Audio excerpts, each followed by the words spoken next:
To anyone that is familiar with this channel, and to anyone that has followed this channel, you know that I am a huge, but really huge, Masters of the Universe fan.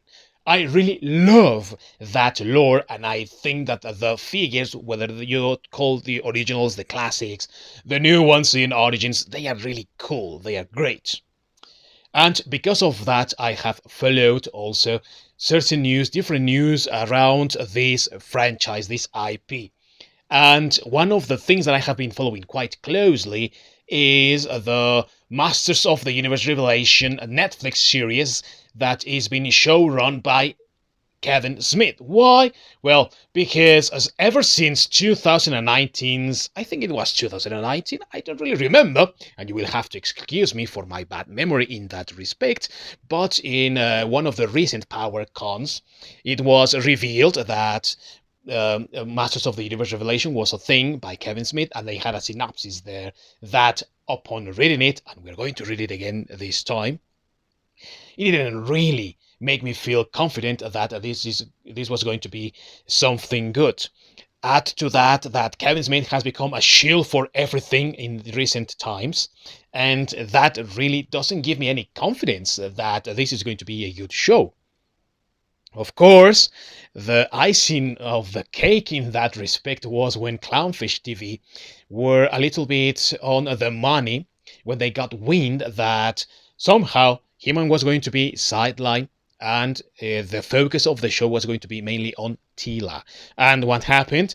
Well, Kevin Smith took to Twitter and sort of complained to Clownfish TV for having this information that it was not so. Where do they get that information? You know the thing. You know how this goes all the time. But it seems like A, we have been right all along, and B, Clownfish TV were right in what they said, and they had no right to be attacked by Kevin Smith in the way that he did. And we have that because of recent information about Masters of the Universe Revelation from Entertainment Weekly. Now, don't take me at my word if you don't want to, but I do believe that there is some confirmation there, at least veiled a little bit of what we have all feared all this time. So let's proceed to read bits of this Entertainment Weekly article about Masters of the Universe Revelation. And in one part of it, it says the following, quote, "Since this is a sequel series, the main mythos remains intact. Prince Adam, the son of the ruling family of the realm of Eternia, uses the Sword of Power to transform into the chiseled He-Man to defend his kingdom from threats mostly from Skeletor and his forces. So far, so good. It's a sequel. This is going to somehow respect Filmation, the 1980s lore that we had there. But oh, surprise, surprise! In that very same paragraph, we have then the last sentence that says the following, quote, "But now, as Smith says, the shackles are off to build a richer lore and explore different aspects to these beloved characters." Now, at first glance, that might not be a bad thing, right? After all, there were many characters that we didn't really have well developed, and we didn't have time to look at them. There were many that made their appearance in the toy line and never made it into the Filmation series, so great for us, right? However,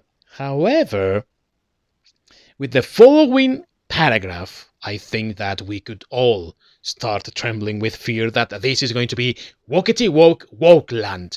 And why? Because of the following quote. "We get to see them engage not just in clashing swords, but in far deeper conversations than we've ever seen them before," end quote. And let me make that clear again. Let me repeat that for everyone to listen carefully. We get to see them engage not just in clashing swords, but in far deeper conversations than we've ever seen them before. Far deeper conversations! Does this mean then that we are going to have our heroes, instead of battling and doing this action that we are used to seeing, they are going to be talking about their fiffies? Is that what we're talking about? Is that what we can expect from a Masters of the Universe series now? So I can imagine only He-Man like, oh, Skeletor, why are you always trying to defeat Eternia and rule it and conquer it? What is the matter with you? Can't we just discuss this thing? And I imagine, I just imagine Skeletor, Ah, I'm just surrounded by these bumbling baboons, and I cannot do that, He-Man. But why don't you understand me? I am the second son, and I have nothing, while my brother Randall is the king. What do you expect me to do, They are going to be doing that. They are going to be talking about their fifties. This is not something that I would like to see. I think this statement bodes nothing good for our heroes, for the stories that we like, for the lore, and for what Masters of the Universe really is.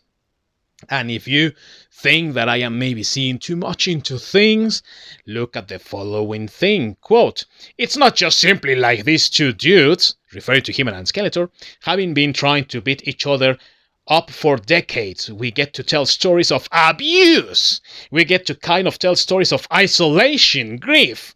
We use these characters as long as they've been around, and most people consider them toys or action figures, to tell insanely human stories set in a very inhuman world. End quote. You tell me, stories of abuse? So are they going to talk about how Beastman got abuse from Skeletor all the time? Ah, Skeletor, why are you always after me? Ah, you are a stupid baboon. What? What is this? What is this, really? Can somebody explain to me what the hell we have here? And to top it all up, look at the designs. Now, I have to be honest with you, and I liked the designs, for example, of He-Man and Skeletor. I think that Skeletor looks really badass. And He-Man looks muscular, he looks strong, he looks powerful, he looks okay. But then we move on to the other characters. Also Battle Cat. I like the design of Battle Cat, a badass ride that you really want to get, right? But when you get to, for example, Prince Adam, you look at the guy and he looks also wimpy, and I understand that they are trying to make a difference between him and Prince Adam so that they are not, mixed as the same person.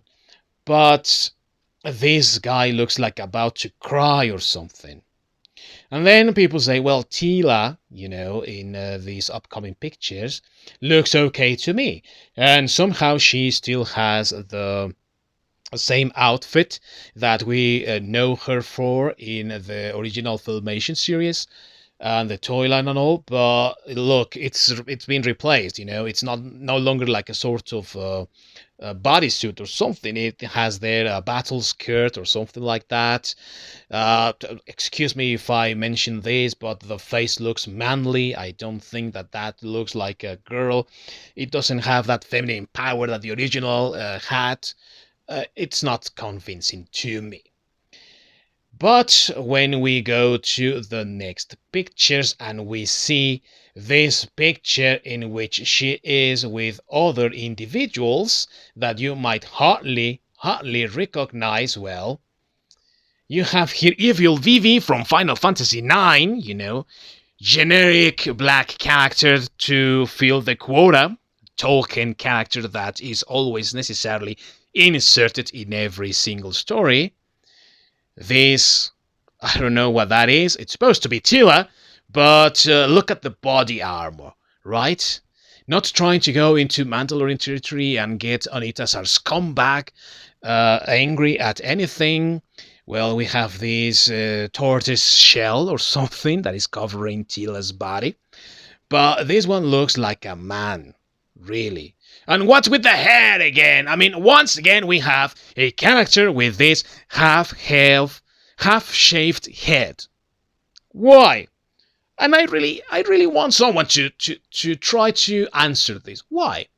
Why is it that we always have this sort of hairdo for our characters nowadays? What are they trying to tell us? What is the thing? Why do we always have this with our characters? Is it because that is supposed to be a display of power? Or is that rebellion? Or is that just plain idiocy from the people that are doing this sort of thing? Because I just don't understand how we have this character with this hairdo, and somehow we have to. I mean, just look. If it weren't because of the lipstick or something that she has in the mouth, I would think that this one is a man. Really, look at the body, look at that pose, look at all the composition, and tell me that that one is not a man. I think that, and look at the armor. So this one is battle armor Tila or something like that. Battle armor Biatch or something like that. Is this supposed to be, He-Man, the most powerful man in the universe or something like that? Because it looks like it, sure.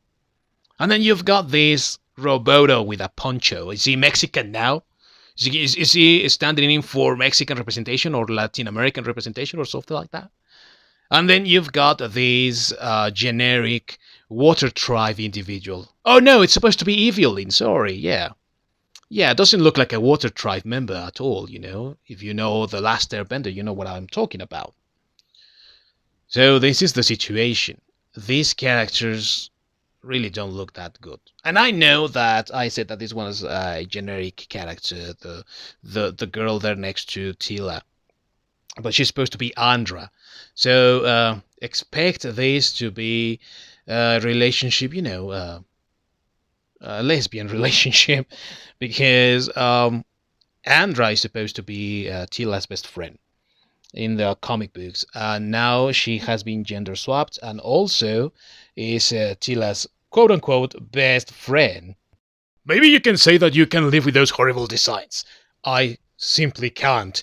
Because if we go to that narrative of, well, at least it's not Shira, the Princesses of Power, or we had worse, or we had seen worse, I don't think that that justifies this sort of thing. When we normalize mediocrity, that's what we get all the time. Just look at Star Wars, and The Mandalorian is considered, oh, great thing by many, when in reality it's just very average. Why? Because of all the crap that was thrown at the fans from Disney with the sequel trilogy.